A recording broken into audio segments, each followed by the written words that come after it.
और मैं उसे वहां से दाख की बारियां दूंगा और आशा के द्वार के लिए बलूत की तराई दूंगा। और वो वहां भी वैसा ही गाएगी जैसा कि अपनी जवानी के दिनों में गाती थी और जैसे उस दिन गाती थी जब वो मिस्र देश से निकली थी। होशे अध्याय 2 पद 15। भटके हुओं के लिए आशा का द्वार। 22 फरवरी 1883 को गुरुवार की शाम को स्पर्जन द्वारा दिया गया उपदेश। पखवाड़े भर पहले आपको याद होगा कि हमने भविष्यवक्ता द्वारा परमेश्वर के प्राचीन लोगों के पापों के बारे में दिए गए बहुत ही भयानक वर्णन पर विचार किया था। उनका वर्णन और भी घटिया तरीके से किया गया था क्योंकि केवल ऐसी कल्पना ही उनके जीवित और सच्चे परमेश्वर यहोवा से दूर जाने और झूठे देवताओं की स्थापना करने में उनकी शर्मनाक गंदगी को दर्शा सकती थी, जिनकी पूजा के अधिकार अवर्णनीय रूप से अश्लील थे। मैं ये बताने की हिम्मत नहीं करूंगा कि धर्म की आड़ में इन लोगों ने क्या किया जब उन्होंने यहोवा से दूर जाकर बाल और अश्तो और अन्य मूर्तियों की स्थापना की जो कि देवता नहीं थे। आपको ये भी याद होगा कि प्रभु ने अपनी पवित्र ईर्ष्या में अपने लोगों के साथ कैसा व्यवहार किया। उसने उन्हें एक के बाद एक कष्ट भेजे। उसने उनसे वो दया छीन ली जिसे उन्होंने पाप के लिए इस्तेमाल किया था। उसने उन्हें गरीब, बीमार और दुखी बना दिया। उन पर पड़ोसी देशों ने आक्रमण किया और उन्हें गुलाम बना लिया जिनके देवताओं को उन्होंने परम प्रधान के स्थान पर स्थापित किया था। इसके अलावा आपको याद होगा, जैसा कि हम वर्णन करने का प्रयास करते हैं, वे इस कदर दुष्टता में लगे हुए थे कि वे अपने दुष्ट मार्गों से नहीं हट रहे थे। वे और अधिक विद्रोह करते गए। जितना अधिक उन्हें पाप करने की कीमत चुकानी पड़ी, वे उसमें उतने ही अधिक लिप्त होते गए। तब प्रभु ने बड़ी दया से अपने कार्य करने का तरीका बदल दिया। उसने अपने सेवक होशे से कहा कि वो काम करने की एक और योजना आजमाए। व्यवस्था विफल हो गई थी क्योंकि यह शरीर के कारण कमजोर थी। इसलिए वो सुसमाचार का उपयोग करेगा। वो प्रेम की सर्वशक्तिमान शक्ति को मैदान में लाएगा। हमारा पाठ एक पखवाड़े पहले था। मैं उसे बहलाऊंगा और उसे जंगल में ले जाऊंगा और उसके दिल से बात करूंगा। और तब मैंने उन अनोखे तरीकों को प्रस्तुत करने का प्रयास किया जिनसे ईश्वर अपने अद्भुत प्रेम से अपने लोगों को अपनी ओर आकर्षित करता है। वो उन्हें उनके सभी पुराने भरोसे और आशाओं से दूर खींचकर अपने साथ एकांत में एक जंगल में ले आता है जहां उसे उन्हें खिलाना पड़ता है या उन्हें मरना पड़ता है। जहां उसे उनका मार्गदर्शन करना पड़ता है या उन्हें निराशाजनक रूप से भटकना पड़ता है, जहां उसे उनके लिए सब कुछ होना पड़ता है या फिर उन्हें एक महान विनाश के साथ नष्ट होना पड़ता है। जब प्रभु प्रेम में अपने लोगों को अपने साथ अकेले रहने के लिए वहां लाता है, तो वह अपने वादों और अपने व्यक्तित्व और अपने उद्देश्यों और अपने प्राचीन प्रेम को उनके दिलों में उतारता है। और अनंत भविष्य के लिए उस प्रेम की सभी महान तैयारियां ईश्वर के भटके हुए बच्चों के दिलों में घर कर जाती हैं और उन्हें फिर से उसमें आनंदित किया जाता है ताकि उन्हें सांत्वना मिले। जैसा कि आप याद कर सकते हैं, यही हमारा विषय था। अब हम इस अगले पद के साथ आगे बढ़ते हैं जिसका उद्देश्य भटके हुए लोगों के प्रति ईश्वर की भलाई को और अधिक दिखाना है जब वे उसके पास लौटते हैं, या यदि आप चाहें तो पापियों के प्रति जब वे पहली बार उसके चरणों में आते हैं। इस अवसर पर मैं मुख्य रूप से उन लोगों से बात करना चाहता हूं जो ईश्वर के प्रेम को खो चुके हैं। शायद यहां कुछ ऐसे भटके हुए लोग आ गए होंगे जो कभी प्रोफेसर थे लेकिन अब प्रोफेसर नहीं है। कुछ ऐसे लोग भी हैं जो कभी ईसाई चर्च के सदस्य थे लेकिन अब कोई भी ईसाई चर्च उन्हें स्वीकार नहीं करता। कभी वे शायद मसीह के नाम पर दूसरों से बात कर सकते थे लेकिन अब वे यीशु के लिए एक शब्द भी बोलने से डरते होंगे क्योंकि वे उससे बहुत दूर चले गए हैं। ऐसे लोगों के लिए असीम दया का संदेश है, लौट आओ भटकने वाले बच्चों, वापस आओ, अपने भगवान के पास घर आओ। पूरी दुनिया में तुम्हारे लिए आराम का कोई दूसरा स्थान नहीं है। तुम उस पक्षी के समान हो जाओगे जो अपने घोंसले से भटक जाता है। पापी अपने पापों में संतुष्ट हो सकते हैं क्योंकि वे अभी तक कुछ भी बेहतर नहीं जानते हैं, लेकिन तुम उसके लिए भी अयोग्य हो। तुम्हारे पास अभी भी इतना ज्ञान और इतना विवेक बाकी है कि तुम इस दुनिया के लिए बर्बाद हो चुके हो, पाप के सुखों के लिए बर्बाद हो चुके हो, हर तरह के भरोसे के लिए बर्बाद हो चुके हो, सिवाय उस एक भरोसे के जो तुम्हें अपने प्रभु यीशु मसीह में था। तुम्हारे पास लौटने के अलावा कोई विकल्प नहीं है क्योंकि तुम कहीं और नहीं जा सकते। इसलिए अपने पहले पति के पास घर लौट आओ, जो कि भगवान का अपना रूपक है, क्योंकि तब तुम्हारे साथ अब से बेहतर था। हे काश वो धन्य आत्मा अब तुम्हें आकर्षित करे, तुम्हें अलग ले जाए, तुम्हें मसीह के साथ अकेले में ले जाए और तुमसे आराम से बात करे। जब वो ऐसा कर रहा हो तो मुझे तुम्हें कुछ बताने की अनुमति दे। सबसे पहले बहाल किए गए आशीर्वादों के बारे में, मैं उसे वहां से उसके अंगूर के बाग दे दूंगा। फिर अगला, पुनर्जीवित आशाओं के संबंध में, मैं उसे आशा के द्वार के रूप में एक और की घाटी दूंगा। और फिर तीसरा, नए गीतों के संबंध में, वो वहां वैसे ही गाएगी जैसे अपनी जवानी के दिनों में और जैसे उस दिन गाती थी जब वो मिस्र देश से बाहर आई थी। तो सबसे पहले मैं वापस लौटने वालों से बहाल आशीषों के बारे में बात करता हूं। मसीह को खोने से आपने बहुत कुछ खो दिया है। वास्तव में अपनी चेतना से आपने सब कुछ खो दिया है। वो सब जो आपको आनंदित और प्रसन्न करता था, रात के सपने की तरह आपसे दूर हो गया है। जैसे कोई व्यक्ति जागता है और खुद को अंधेरे में पाता है, वैसे ही आप अपने उस मूर्खतापूर्ण सपने की चमक से जाग गए हैं और खुद को नष्ट पाते हैं। अब भगवान के पास लौट आओ, क्योंकि वापस आने पर तुमने हमारे पाठ का वादा पूरा किया होगा। मैं उसे तब से दाख की बारियां दूंगा। इसका मतलब है कि भगवान पश्चाताप करने वालों को वो वापस देंगे जो उन्होंने छीन लिया था। 12वां पद पढ़ें। मैं उसकी दाखलताओं और उसके अंजीर के पेड़ों को नष्ट कर दूंगा। अब प्रभु कहते हैं, मैं उसे वहां से उसकी दाख की बारियां वापस दूंगा। जब तुम मसीह के पास लौट आओ, तो जो कुछ तुमसे छीन लिया गया था, वो तुम्हें वापस मिल जाएगा। कभी कभी ऐसा होता है सांसारिक मामलों में भी, जब छड़ी अपने उद्देश्य में सफल हो जाती है तो उसे अलग रख दिया जाता है। बहुत से लोग गरीब या बीमार या आत्मा से बहुत उदास रहते हैं, जब तक कि उन्होंने छड़ी और उसे नियुक्त करने वाले की बात नहीं सुनी। और फिर जब वे फिर से अपने ईश्वर की ओर मुड़ते हैं, तो वे एक बार फिर समृद्ध हो जाते हैं। मैं यह नहीं कहता कि हमेशा ऐसा ही होता है, क्योंकि कष्ट जारी रहने के अन्य कारण हो सकते हैं। लेकिन मैं ये जरूर कहता हूं कि ईश्वर के लोगों के अनुभव में अक्सर ऐसा ही होता है। जब वे भटक जाते हैं तो उन्हें कष्ट पर कष्ट सहना पड़ता है। लेकिन जब वे आत्माओं के महान चरवाहे और बिशप के पास लौट आते हैं, तो वह उन्हें शांत जल के किनारे हरी भरी चरागाहों में लेटा देता है। मुझे यकीन है कि आध्यात्मिक मामलों में भी ऐसा ही होता है। अगर आप भटक गए हैं, तो ईश्वर का घर अब आपको कोई सांत्वना नहीं देता। जब आप उसके पास आते हैं, तो वो आपके लिए घर नहीं रह जाता। लेकिन अगर आप उसके पास लौट आते हैं, हे प्रभु, तुम प्रार्थना के घर में वही आनंद पाओगे जो पहले पाते थे। अब शायद सब बात तुम्हारे लिए एक थकान बन गया है, क्योंकि यह तुम्हें कोई पवित्र आनंद नहीं देता, बल्कि यह तुम्हारे बीते हुए आशीर्वादों की गूंज मात्र है। परमेश्वर के पास लौट आओ और सब बात की घंटी अपने सारे चांदी जैसे संगीत को फिर से पालेगी। और तुम प्रभु के दिन की सुबह उठकर गाना शुरू करोगे। आओ प्रभु को धन्यवाद दो, जिसका प्रेम थके हुए मन को इतना मधुर विश्राम देता है, स्वर्ग का विश्राम देता है और इस दिन को सातों का भोजन देता है। तुम्हारे लिए प्रार्थना का घर परमेश्वर के घर के सिवा और कुछ नहीं होगा। और सप्ताह का पहला दिन तुम्हारे लिए सातों दिनों में सबसे अच्छा होगा।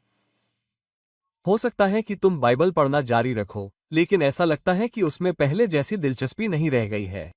तुम घुटनों के बल बैठकर प्रार्थना करने की कोशिश करते हो, लेकिन वहां तुम परमेश्वर से नहीं मिल पाते। तुम प्रभु के लोगों के साथ संगति करते हो, लेकिन तुम्हें उस संगति में कोई आकर्षण नहीं मिलता जो कभी इतनी पवित्र थी। हर तरह के अनुग्रह का सार ही खत्म हो गया है। आप सुबह निकलते हैं, लेकिन कोई रास्ता नहीं मिलता। स्वर्ग का बकाया रोक लिया गया है, इसलिए आपकी आत्मा को कोई आशीर्वाद नहीं मिलता। अब अगर आप ईमानदारी और सच्चाई से प्रभु यीशु मसीह के पास लौटते हैं और उनका महान प्रेम आपको उनके पास वापस कर देता है, तो ये सब आपके पास वापस आ जाएगा। मैं उसे उसके अंगूर के बाग वापस दे दूंगा। तब तक इंतजार मत करो जब तक कि यह सब आशीर्वाद वापस ना आ जाए और फिर मसीह के पास लौट आओ। कारण से पहले प्रभाव को रखने की कोशिश मत करो। लेकिन अब आप अपनी सारी सुस्ती और अपनी मृत्यु के साथ अपने पहले प्रेम और यीशु पर भरोसे के साथ वापस आ जाओ, जैसा कि आपने शुरू में किया था। क्योंकि तब प्रभु आपको वे सभी विशेषाधिकार वापस दे देंगे जिन्होंने आपके जीवन को इतना खुशहाल और उज्ज्वल बना दिया। आगे ध्यान दें कि न केवल ये चीजें जो भटके हुए राष्ट्र को वापस दी जाती हैं, जिन्हें छीन लिया गया था, बल्कि वे अब पहले से भी अधिक उसके लिए बनाई गई है। फिर से पद 12 पढ़ें। मैं उसकी दाखलताओं और उसके अंजीर के पेड़ों को नष्ट कर दूंगा। अब भगवान कहते हैं, मैं उसे वहां से उसकी दाख की बारियां दूंगा। वो अब जो कुछ भी उसके पास है, उसके बारे में एक विशेष अधिकार महसूस करेगी, क्योंकि वह देखेगी कि एक उपहार का काम है जिसके द्वारा भगवान ने उसे फिर से वह दया दी है जो उसने खो दी थी। ओह, मुझे यह महसूस करना अच्छा लगता है कि जब सबत का दिन आता है तो ये भगवान का दिन होता है जिसे उसने मेरे लिए सुरक्षित रखा है। और जब मैं पूजा करने के लिए भगवान के घर जाता हूँ, तो मुझे ये सोचना अच्छा लगता है कि भगवान के करीब जाने, उनकी किताब खोलने और यह महसूस करने के लिए कि बाइबल मेरे पिता का मेरे लिए पत्र है, भगवान की ओर से मुझे एक उपहार है, और दया का सिंहासन अनंत प्रेम और दिव्य अनुग्रह का उपहार है जिसे विशेष रूप से इसलिए तैयार किया गया है ताकि मैं और मेरे जैसे अन्य लोग इसके पास आ सकें। हमारी सामान्य दया भी कितनी कीमती हो जाती है जब हम देखते हैं कि उन्हें एक पिता के हाथ से वापस दिया गया है। मुझे लगता है कि कोई भी व्यक्ति नहीं है जो अनुग्रह के साधनों से उतना ही प्यार करता है जितना कि वो व्यक्ति जिसने एक समय उन्हें सूखा और बंजर महसूस किया था। जब प्रभु नदियों के सूखे तल को अपने प्रेम की धार से भर देते हैं, तब हम आते हैं और भरपूर मात्रा में पीते हैं और बहुत आनंदित होते हैं। जब कुछ समय के लिए सभी बाहरी साधन हमारे लिए जंगल बन जाते हैं। ओह, हम कितने खुश होते हैं जब एक बार फिर प्रभु प्रकट होते हैं और उनमें जीवन और शक्ति और प्रभाव डालते हैं ताकि हमारी आत्मा उनमें आनंदित हो। बेचारे भटके हुए प्रभु से इस समय भी प्रार्थना करें कि वह आपको वो सब वापस दे जो आपने खो दिया है और आपको यह एहसास दिलाए कि वह आपको अनुग्रह के दोहरे कार्य के द्वारा दे रहा है और इसलिए यह आपका है। आपके पास उस पर एक वाचा का अधिकार है और जो कुछ वह आपको देता है वह अब आपका अपना है ताकि आप बिना किसी विचार के उसका पूरा आनंद उठा सकें। इस प्रकार आप ईश्वर के अनुग्रहपूर्ण वादे का अर्थ समझेंगे। मैं उसे तब से उसकी दाख की बारियां दूंगा। आगे ध्यान दें कि जब प्रभु एक भटके हुए व्यक्ति को पुनर्स्थापित करता है, तो वह अपने पिछले आशीर्वादों में से सबसे मीठा भी नहीं रोकता है। प्रभु उसे न केवल वह देता है जिसकी उसे आवश्यकता होती है, जिसे हम खेत कह सकते हैं, बल्कि वह भी देता है जो उसे विलासिता, आनंद और उल्लास प्रदान करता है। मैं उसे उसके अंगूर के बाग दूंगा। अंगूर के बाग मनुष्य के जीवन के लिए आवश्यक नहीं है, लेकिन परमेश्वर अपने लोगों को केवल रोटी और पानी देने में ही कंजूसी नहीं करता, बल्कि वह उन्हें ऐसी चीजें भी देता है जिनकी उन्हें बिल्कुल भी आवश्यकता नहीं होती है ताकि वह उनके आनंद को और बढ़ा सके। वो उन्हें शाही ढंग से देता है। परमेश्वर की दया का घर कोई कार्यशाला नहीं है जहां वे बहुत सारी रोटियां तौलते हैं। यह एक भोज गृह है जहां प्रभु सियोन में राजा के रूप में अपने मेहमानों को आनंदित करते हैं और अपनी कृपा का धन बांटते हैं। मैं उसे उसके अंगूर के बाग दूंगा। हे, तुम जो अभी दुखी हो, सुनो। तुम्हें न केवल अपनी पुरानी मानसिक शांति वापस मिलेगी, बल्कि तुम्हें प्रभु में आनंद भी मिलेगा। तुम्हें केवल प्रभु की मेज पर बैठने और एक छोटा सा निवाला खाने और फिर और अधिक के लिए भूखे रहने की अनुमति नहीं होगी, बल्कि वह तुम्हारी आत्मा को अच्छाई से तृप्त करेगा। वो तुम्हें मांस से भरपूर चर्बीयुक्त चीजें खिलाएगा और पत्तों पर बनी अच्छी तरह से साफ की हुई मदिरा पिलाएगा। ये कभी मत सोचो कि प्रभु किसी दरिद्र पापी को किसी दूसरे दर्जे के सुसमाचार भोज में शामिल होने देगा। उसे पिछली पंक्तियों में बिठाएगा और उसे अपने भाइयों से कम देगा।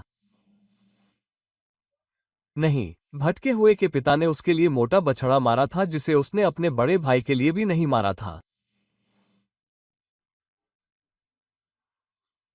और यदि तुम परमेश्वर के पास लौट आओगे, मेरे भटकते मित्र, तो वह तुम्हें वो मुख्य वस्तुएं देगा जो उसने संग्रहित की है, यहां तक कि असीम प्रेम की प्रचुरता, यहां तक कि तुम्हारा हृदय तुम्हारे भीतर उछलने लगेगा और तुम्हारा जीवन एक भजन बन जाएगा और तुम्हारा पूरा अस्तित्व एक वीणा के समान हो जाएगा जिस पर परमेश्वर की उंगलियां मधुर संगीत बजाती रहेंगी।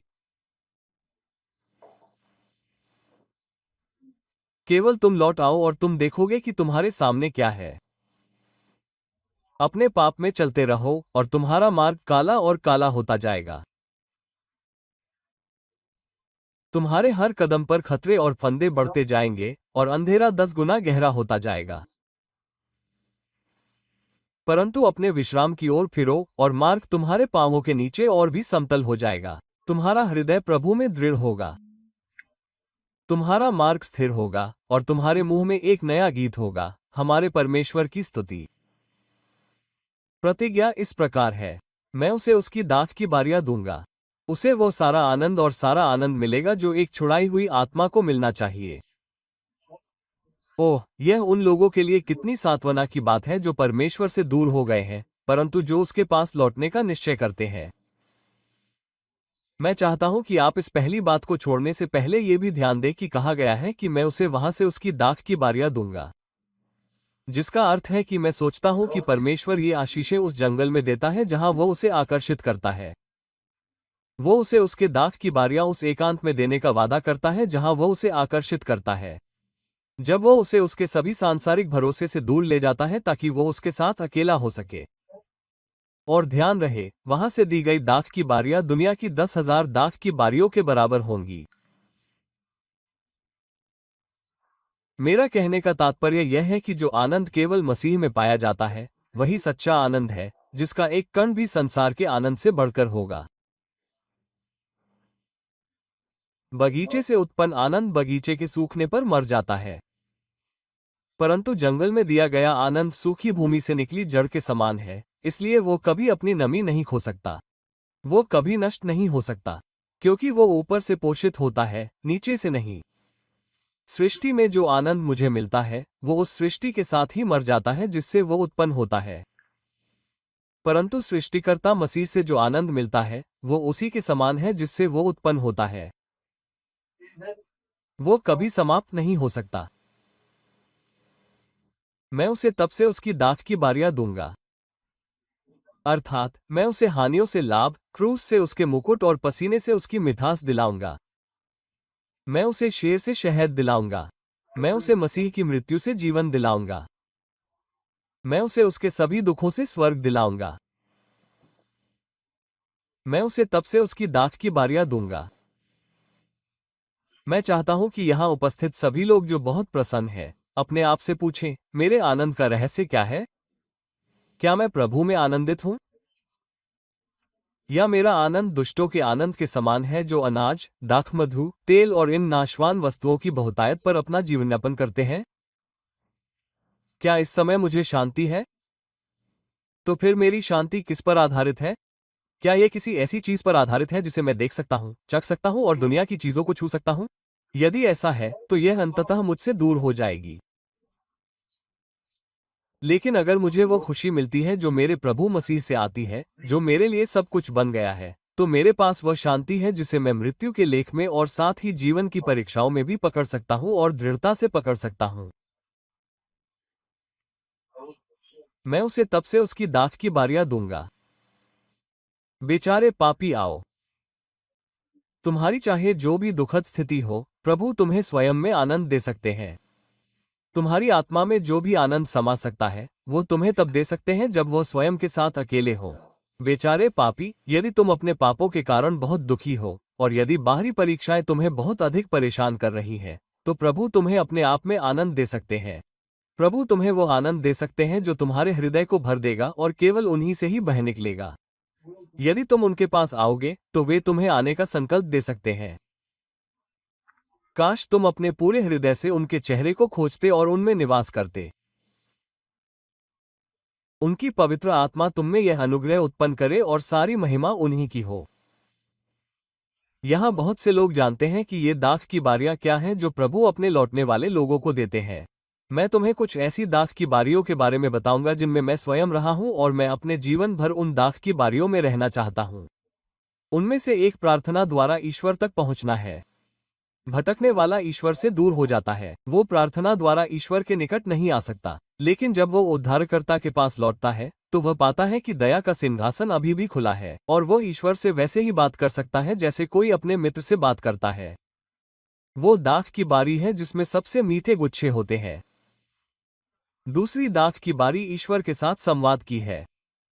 यह महसूस करना कि ईश्वर हमारे भीतर निवास करते हैं और हम उनमें निवास करते हैं, कि हम उनकी संतान हैं और वह हमारे पिता हैं जो स्वयं को सदैव हमारे सामने प्रकट करते हैं। यह एक गौरवशाली दाख की बारी है। यदि उसका फल खाए तो वह स्वर्ग के उस पहाड़ी देश में जाने की लालसा करेगा जहां उत्तम अंगूर सिद्ध लोगों के लिए पक रहे हैं। तीसरी दाख की बारी है पूर्ण विश्वास की। भटका हुआ कोई व्यक्ति उस दाख की बारी में वापस आए। मैं चाहता हूं कि वह आए। यदि तुम बेचारे भटकने वाले ऐसा करते हो तो तुम एक सुखी व्यक्ति होगे, केवल आशा और भरोसा ही नहीं कि तुम बचाए जा चुके हो, बल्कि यह जानकर भी, और केवल ये जानकर ही नहीं बल्कि इसे अचूक रूप से जानकर। इसे इस तरह से जानना कि नरक के सभी शैतान तुम्हारे विश्वास को हिला न सके कि ऐसा ही है। इसे पवित्र आत्मा की गवाही से जानना जो तुम्हारी आत्मा पर सत्य की आंतरिक मुहर लगाती है। ये वास्तव में एक धन्य दाख की बारी है। ईश्वर इसे उन सभी को देगा जो वास्तव में उसके पास वापस आते हैं। और जो लोग भटके नहीं हैं वे अक्सर उन मीठी महक वाली दाखलताओं के बीच जाएं और निवास करें। एक और दाख की बारी है उपयोगिता। जब भटके हुए लोग प्रभु के पास लौटते हैं तो वह उन्हें काम पर रखता है और दूसरों को अपने पास लाने के लिए उनका सम्मान करता है। ये वास्तव में है एक अंगूर के बाग में रहना जहां अंगूर खाने में बहुत मीठे होते हैं, क्योंकि निश्चित रूप से मनुष्य को दूसरों को उद्धारकर्ता के चरणों तक ले जाने से बड़ा आनंद शायद ही मिल सकता है। और फिर इन अंगूर के बागों के पास मसीह के अपने लोगों के लिए प्रकट होने के अवसर है। धन्य आत्मा द्वारा ईश्वर के वचन का उद्घाटन होता है। ईश्वरीय प्रेम के प्रतीक भी हजारों विविध रूपों में है। मैं तुम्हें उन सभी मीठी और कीमती चीजों, उन अकथनीय खुशियों के बारे में नहीं बता सकता जो प्रभु अपने लोगों को देता है जब वे उसके पास लौट आते हैं और उसके साथ रहते हैं। इसलिए तुम वापस आओ, गरीब भटकने वाले, और तुम इसे स्वयं पाओगे। और तुम जो पहले कभी नहीं आए हो, तुम भी सरल विनम्र विश्वास से आओ, और प्रभु तुम्हें कृपापूर्वक स्वीकार करेंगे और तुम्हें आज रात और हमेशा के लिए आशीर्वाद देंगे। मेरे विषय के पहले भाग के लिए इतना ही। मेरे प्रवचन का दूसरा भाग पुनर्जीवित आशाओं पर है। मैं उसे आशा के द्वार के लिए आकोर की घाटी दूंगा।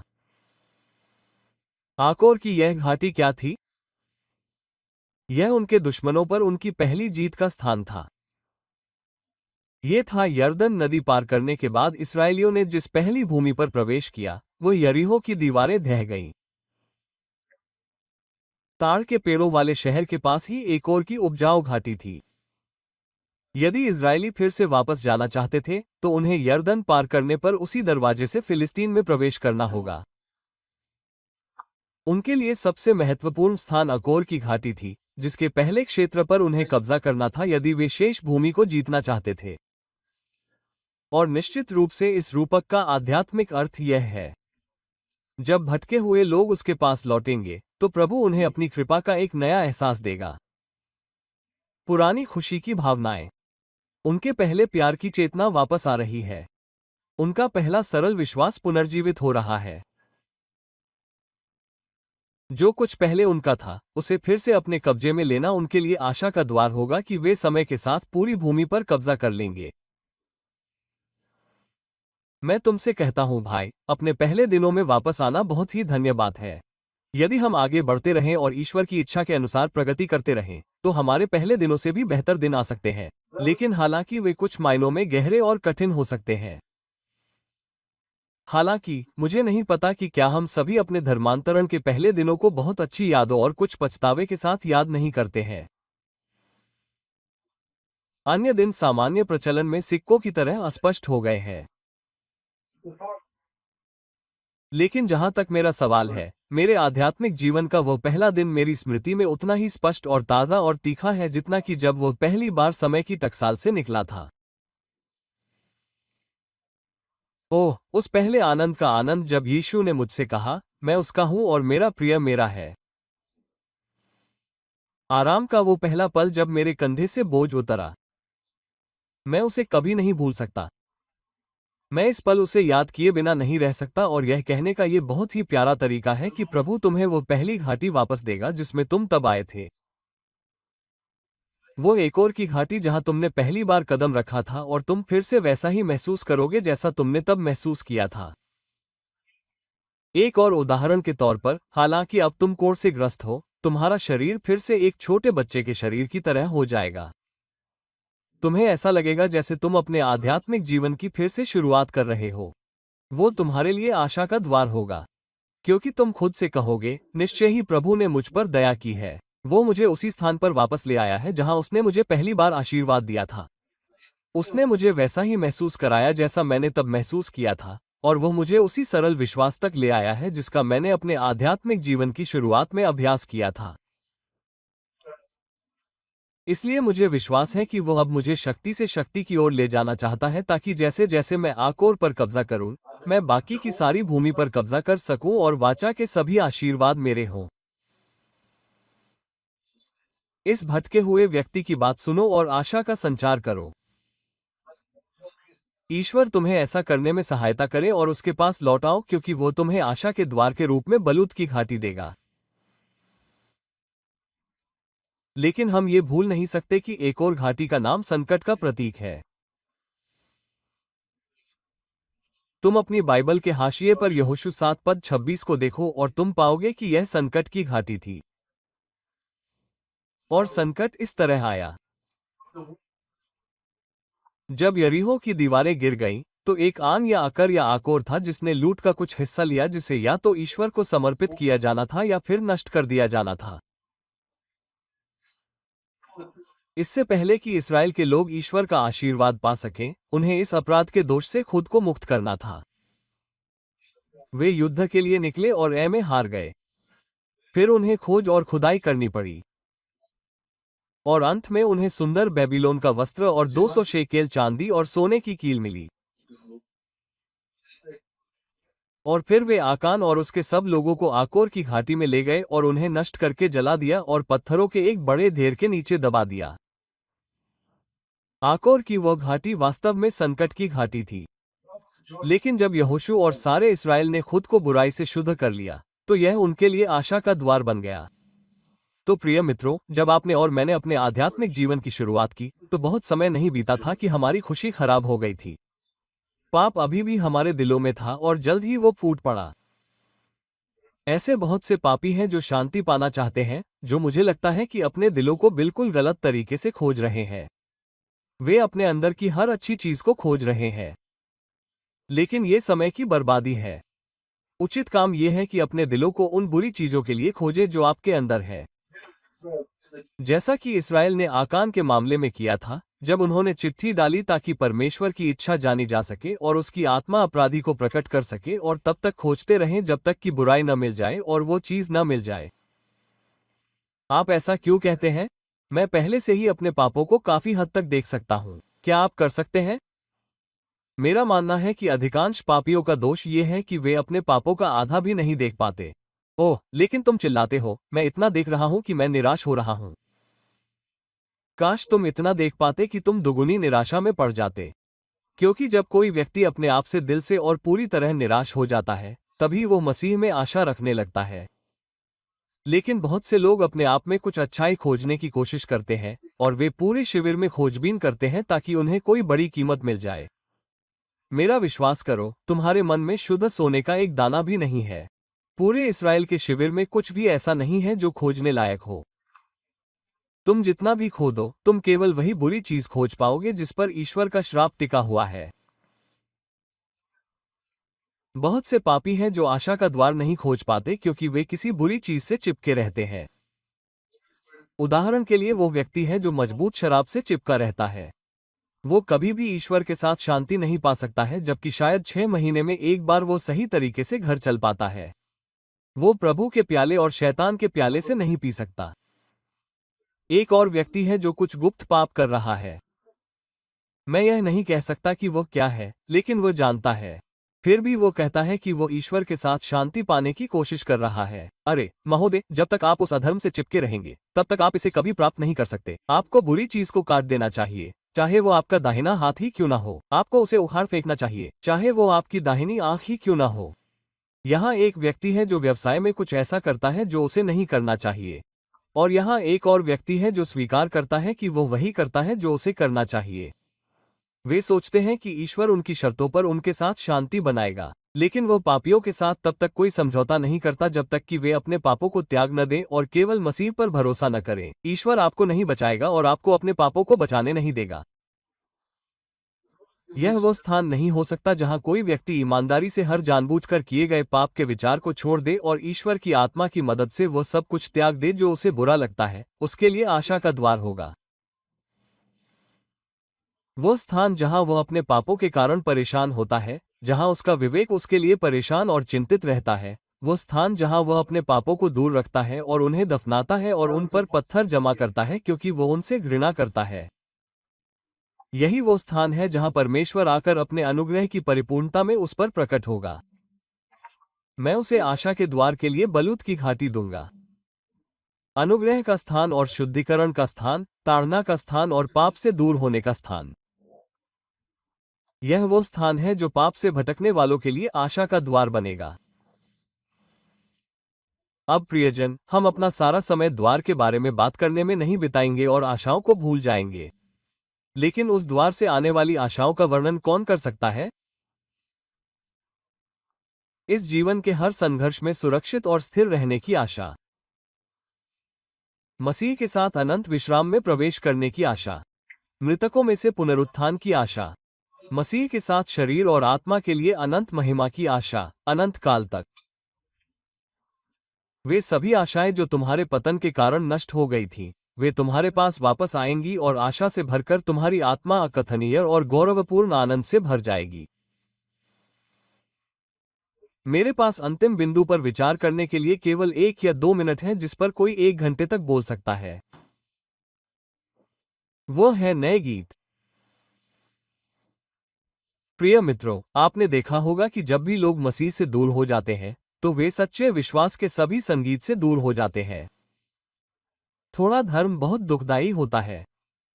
यदि आपके पास केवल इतना धर्म है जो आपको ये बताता है कि आप गलत हैं और आपको सही बनाने के लिए पर्याप्त नहीं है, तो आप दुनिया के सुखों के लिए खराब हो गए हैं। फिर भी आपके पास आने वाली दुनिया के सुख नहीं है। मैं आपको बगीचे में सेब के बारे में पुरानी अमेरिकी कहानी फिर से सुनाए बिना नहीं रह सकता। कहा जाता है कि एक सज्जन थे जिन्होंने अपने एक मित्र को अपने कुछ सेब खाने के लिए बुलाया, जिनके बारे में उन्होंने कहा कि वे राज्य के सबसे अच्छे सेबों में से थे। फिर भी उनका मित्र नहीं आया, हालांकि उसे कई बार आमंत्रित किया गया था। सज्जन ने सोचा कि उसके मना करने के पीछे कोई कारण होना चाहिए, तो उसने उससे पूछा कि वह क्यों नहीं आया और उसने उत्तर दिया, सच तो यह है कि जब मैं तुम्हारे बगीचे के पास से जा रहा था तो मैंने सड़क पर गिरे 1-2 सेब उठा लिए, और मैं यह नहीं कह सकता कि मुझे उन सेबों की कोई अच्छी याद है। वे मेरे जीवन में खाए गए सबसे खट्टे सेब थे। उनके बारे में सोचकर ही मेरे दांत खट्टे हो जाते हैं। ओह, बगीचे के मालिक ने कहा। अब मुझे समझ में आया कि क्यों मैंने उन खास सेबों को खरीदने के लिए कई मील दूर भेजा था जो बाढ़ के किनारे उगते हैं और सड़क पर गिर जाते हैं। मैंने उन्हें उन लड़कों के खास फायदे के लिए खरीदा था जो मेरे पल चुराने की कोशिश कर सकते थे। जब भी वे उनका स्वाद चखते हैं तो वे खुद से कहते हैं, उस बगीचे को लूटने का कोई फायदा नहीं है, सेब बहुत खट्टे हैं, उद्धरण चिन्ह। लेकिन उसने ये भी कहा, अगर तुम अंदर आओगे जहां वे लड़के नहीं आते हैं तो तुम देखोगे कि एक अच्छा सेब कैसा होता है। ठीक उसी तरह ये बाड़ के बाहर पूरे विश्वास के साथ है जहां वे लोग आते हैं जिनमें थोड़ा सा भी धर्म होता है। फल उतने ही खट्टे होते हैं जितने हो सकते हैं। पश्चाताप, जिसके लिए पश्चाताप करना आवश्यक है और जो उस व्यक्ति की आत्मा को जकड़ लेता है जिसके पास ये है। बाहर ऐसी बहुत सी चीजें हैं, लेकिन आपको केंद्र में उगने वाले फलों की स्वादिष्ट मिठास का अंदाजा नहीं है। और ये आपके होंगे यदि आप गुरु के पास लौट आते हैं और अपने आप को पवित्र रूप से उनके प्रति समर्पित कर देते हैं। और इसका परिणाम ये होगा कि आप फिर से गाना शुरू कर देंगे। वो गाएगी, पाठ कहता है। वो अपनी खुशियों के बारे में बात नहीं कर पाएगी। उसे लगेगा कि उसे गाना चाहिए। वो वहां गाएगी जो मसीह के साथ अकेले जंगल में है। वो वहां गाएगी। जंगल और एकांत स्थान उनके लिए खुश होंगे, और रेगिस्तान खुशी मनाएगा और गुलाब की तरह खिलेगा। वो वहां अपनी जवानी के दिनों की तरह गाएगी। युवावस्था गायन का समय है।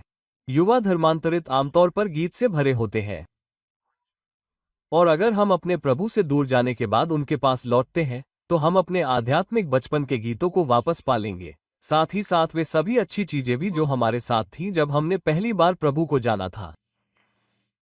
अरे बेचारे पथिक, यदि आप मसीह के पास वापस आते हैं तो आप फिर से उन भजनों का आनंद लेंगे जिन्हें आप तब तुच्छ समझने लगे थे जब आपने वो उत्तम स्वाद प्राप्त किया था जो कुछ लोगों में होता है, जो उन अनमोल चीजों का तिरस्कार करता है जो परमेश्वर के विनम्र लोगों को प्रसन्न करती है। मैं कुछ ऐसे लोगों को जानता हूं जो इतने उदात्त और अभिमानी हो गए हैं कि सुसमाचार उनके लिए काफी नहीं है।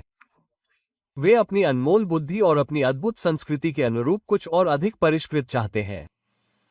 हाँ, लेकिन जब प्रभु उन्हें कुछ समय के लिए छोटी छोटी टिप्पणियां सुनाते हैं और उनके बुरे आचरण के लिए उन्हें अच्छी तरह से कोड़े मारते हैं, तो वे सरल भजनों और उन प्राथमिक सच्चाइयों की ओर लौटने में प्रसन्न होते हैं जिन्हें वे कभी पसंद करते थे। आप जानते हैं कि जब अच्छे डॉक्टर गुथरी मर रहे थे तो वे चाहते थे कि उनके आसपास के लोग उनके लिए बेन का भजन गाएं। और दूसरे अर्थ में, जब परमेश्वर के बच्चे आध्यात्मिक रूप से पुनर्जीवित होते हैं तो वे हमेशा वे भजन सुनना चाहते हैं जो उनके लिए उनके आध्यात्मिक बचपन में अच्छे थे। पाठ आगे कहता है, वो वहां अपनी जवानी के दिनों की तरह गाएगी और उस दिन की तरह जब वो मिस्र देश से बाहर आई थी। मैंने आपको वो गीत पढ़कर सुनाया। काश हमारे हृदय समय के साथ तालमेल बिठा पाते। हम प्रभु के पास इस तरह लौट आते कि हम कह पाते, आओ प्रभु के लिए गाएं, क्योंकि उसने शानदार विजय पाई है। काश हम उसके पापों पर विजय को इतना देखें कि हम उसके नाम की महिमा कर सकें और उसे गौरवान्वित कर सकें। उद्धरण चिन्ह। काश हम उसे इतना पवित्र मान लें कि हम फिर से कह सकें, वह मेरा ईश्वर है और मैं उसके लिए एक निवास स्थान तैयार करूंगा, मेरे पिता का ईश्वर, और मैं उसकी महिमा करूंगा। मैं चाहता हूं कि तुम, जो ईश्वर से दूर हो गए हो, उस पर फिर से ऐसी पकड़ बना लो कि तुम न जान पाओ कि उसे कैसे तृप्त किया जाए, और न ही तुम जान पाओ कि उसकी स्तुति कैसे पर्याप्त रूप से की जाए, और प्रभु और उस असीम प्रेम का गुणगान कैसे किया जाए जिसने तुम्हें समुद्र की गहराई से सुरक्षित दूसरी ओर पहुंचाया है। आओ हम प्रभु के लिए गाएं। अगर तुम्हारे पैर अभी तक नहीं नाच पाए हैं तो अपने हृदय को नाचने दो। और यदि तुम लकड़ी नहीं चाहते क्योंकि तुम पुराने समय में नहीं हो जिसमें ऐसे वाद्य यंत्र स्वीकार्य थे, तो भी अपनी उंगलियों से स्वर्गीय धुन बजाते हुए देखो। अपने संपूर्ण अस्तित्व से प्रभु की स्तुति करो और उसकी महिमा करो जिसने तुम्हें तुम्हारी कैद से वापस लाया है।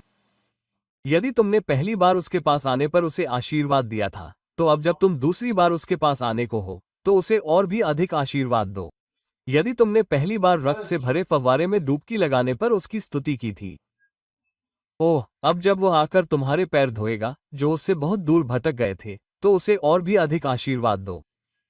यदि पहली घर वापसी संगीत और नृत्य के साथ हुई थी, तो दूसरी घर वापसी कैसी होगी? स्वर्गदूतों, हमारे महान आनंद में सहायता करो। उन भाइयों के लिए हमारे साथ खुशी मनाओ जो मर गए थे और फिर से जीवित हो गए हैं। उन खोए हुए लोगों के लिए जो अब मिल गए हैं। ऐसा ही हो। बेचारे भटकने वालों, घर आओ, घर आओ। दरवाजा बंद है। तुम कहते हो, इसे किसने बंद किया? निश्चित रूप से पिता ने नहीं, क्योंकि उसने अपने बेटे को उन सभी के लिए खुला द्वार भेजा है जो उसके पास आएंगे। स्वयं मसीह आपको वापस आने का निमंत्रण देते हैं। आत्मा आपको परमेश्वर के पास वापस लाने के लिए दी गई है। और यदि आप पहले कभी नहीं आए हैं, तो अभी आइए। काश कि आप आने के लिए राजी हो जाएं। फिर भी आप यीशु मसीह के लिए प्रार्थना के इस घर को छोड़ दें। आमीन।